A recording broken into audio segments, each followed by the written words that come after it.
nation of 80 million people shares a 2,000-mile border with the U.S. Only two other countries have more trade with the U.S. No other country owes U.S. banks more money.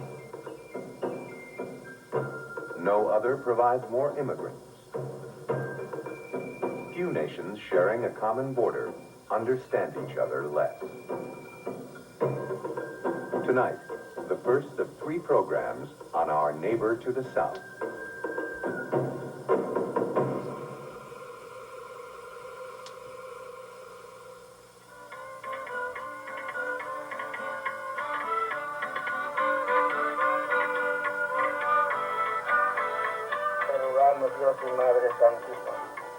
In a remote village in Mexico, an old man prays to the Virgin Mary for rain. The Spanish brought Christianity to Mexico when they conquered it more than 400 years ago. The same people appeal to ancient gods who refuse to die. They fight dressed like jaguars, as their Aztec ancestors did. The greater the pain they suffer, the more rain the Indian gods will bring.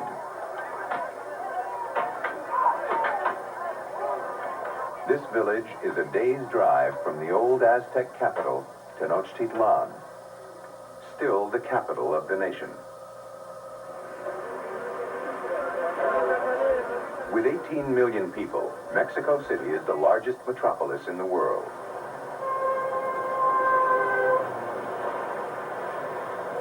A quarter of all Mexicans live here.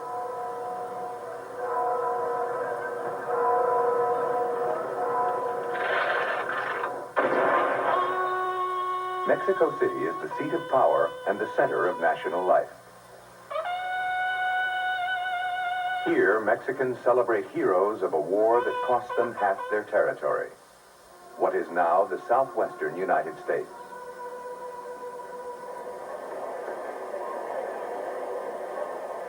Here, every September, the Mexican president leads the celebration of independence from Spain. Mexicanos,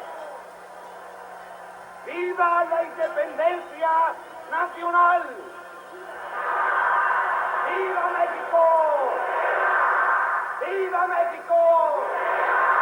Viva México.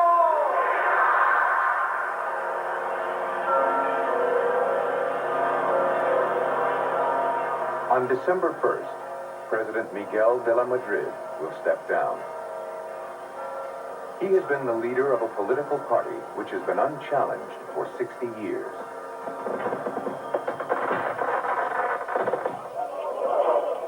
Carlos Salinas de Gortari, a Harvard-trained economist, will be the new president of Mexico. He was elected last July, but his party was stunned. It lost the monopoly on power it has held since 1929. The age of what was practically a one-party system is over. We are at the beginning of a new political era.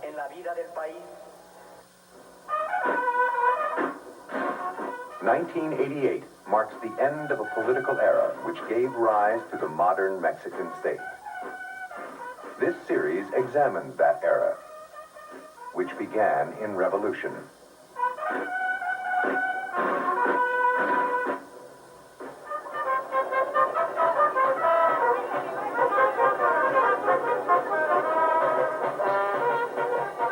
In his campaign, Carlos Salinas traveled to Morelos, birthplace of Emiliano Zapata, one of the heroes of the Mexican Revolution.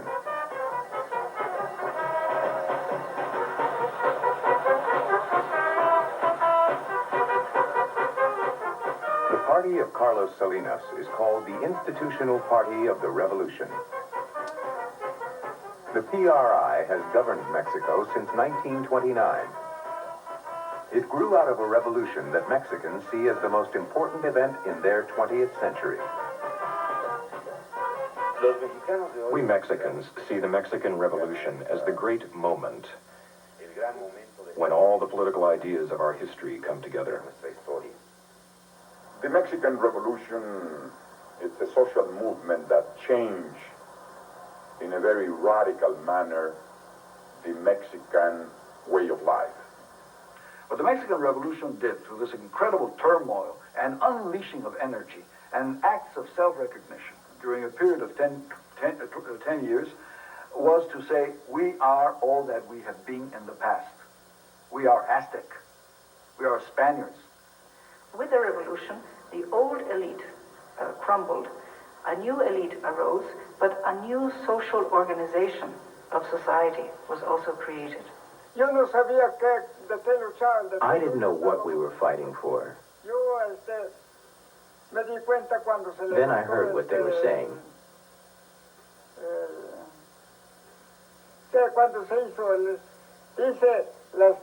Land for the campesinos. The hillsides for the campesinos. Water for the campesinos. We didn't have those three things. Most of us had nothing. The lords of the haciendas, the Spaniards, had everything.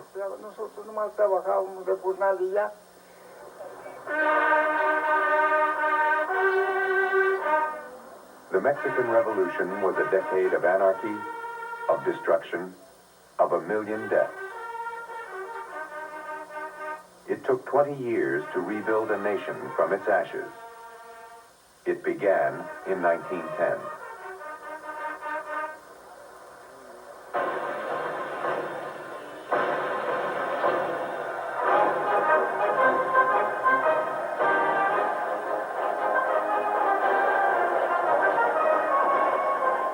(1910) was a year of celebration in Mexico.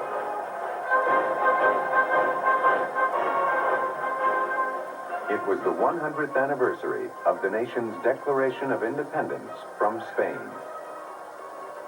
1910 also marked the re-election to an 8th term of President Porfirio Diaz and the president's 80th birthday. Ambassadors from all over the world came to Mexico to honor Diaz and to help him celebrate the accomplishments of his regime.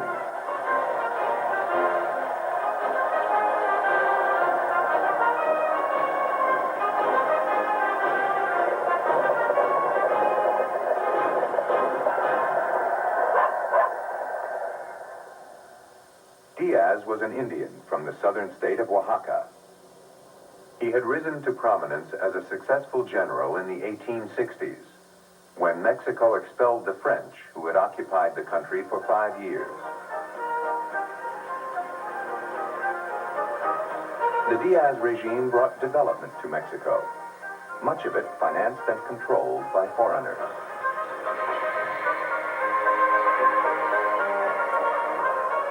British and American companies built railroads, which linked major cities, and opened up remote areas of the country.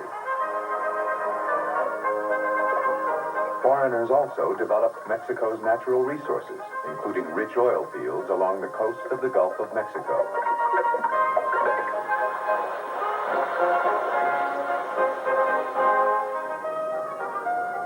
Mexico City proudly displayed the advances of the turn of the century.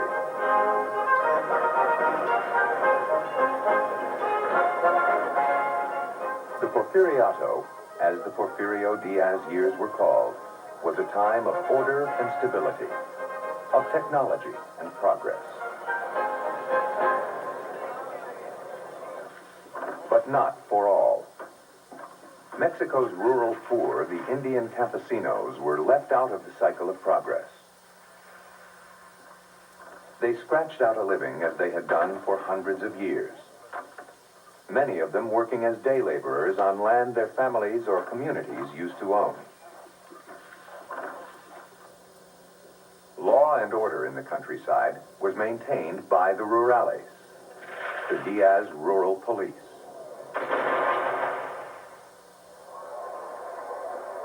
Modern Mexican history records Porfirio Diaz as one of its villains. All his successes in guiding Mexico into the 20th century were overshadowed by one fact. He stayed in power for 35 years.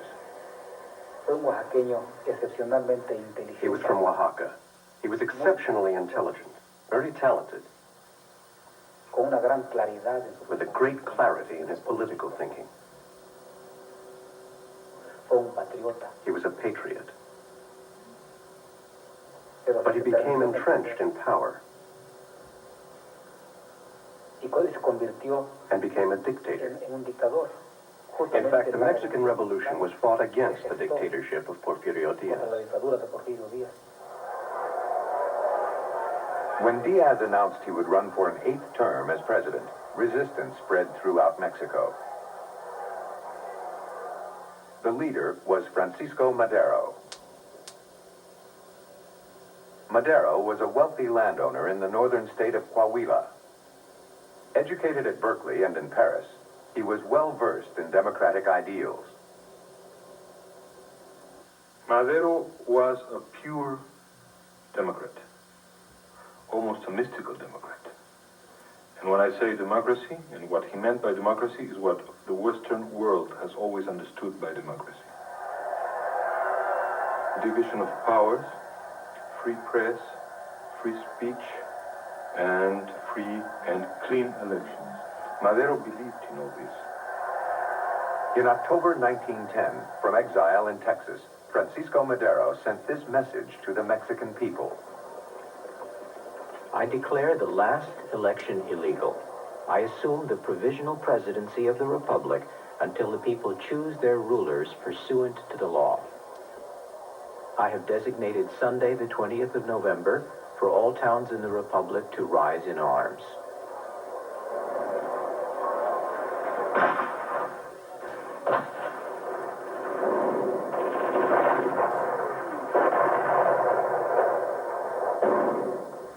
Several of Mexico's regional chieftains answered Madero's call to arms. One was Pancho Villa, a daring rebel from Chihuahua, steeped in the northern tradition of resistance to authority. I was 11 years old when I started in the revolutionary campaigns. General Villa, even though the legend is that he was a bandit and that kind of thing, was very good to the people. He was very astute. He had a lot of success in all his campaigns.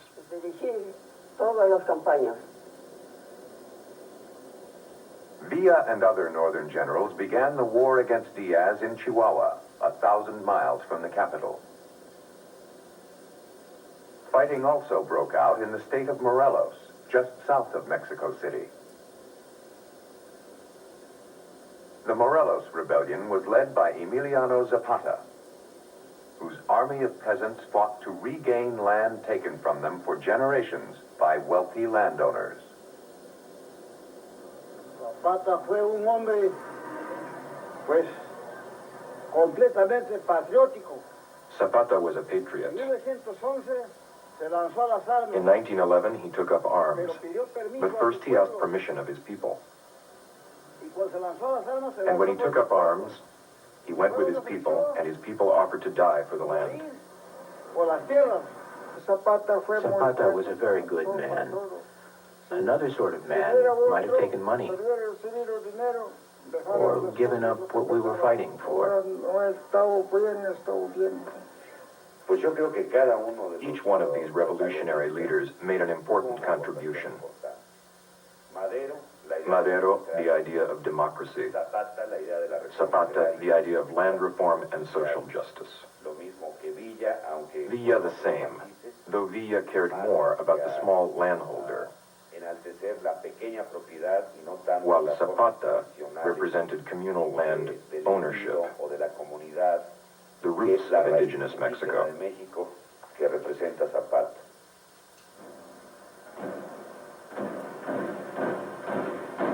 To meet the rising tide of revolution, the Diaz army pressed men and boys into service.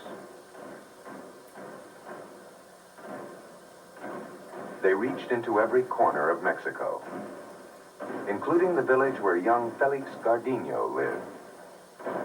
Pues les tocó a mis padres y yo They took my Pues father, le pregunté a mi mamá. and I asked my mother where they were taking him. Mi padre. Y dice, se lo llevan de leva. No She sé said dónde. they're taking him off to war. I don't know where. Yo puedo, pues ver a dónde lo podemos ver. I wanted to go and see him. Pues a ver. So I went to the train station here in Puente de Ixtla. They had already put him on the train, and there were a lot of draftees already in the cars.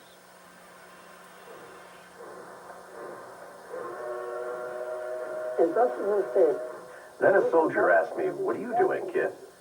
I said, "Nothing. I just wanted to see my father." He said to me, "If you want, you can get on the train." So I got on. These draftees had no reason to be loyal to Porfirio Diaz. Thousands of them, including young Felix Gardino, defected.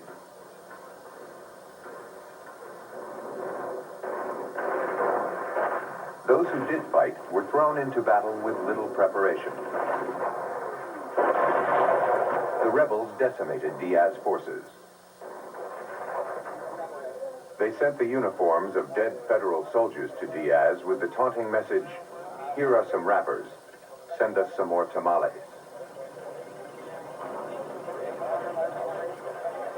In May 1911, the Porfiriato, the era of Porfirio Diaz, came to an end.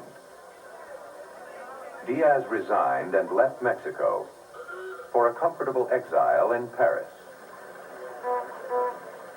The old general doubted Francisco Madero's ability to manage the forces he had set in motion.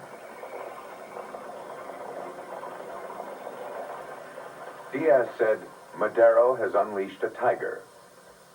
Now let's see if he can control it."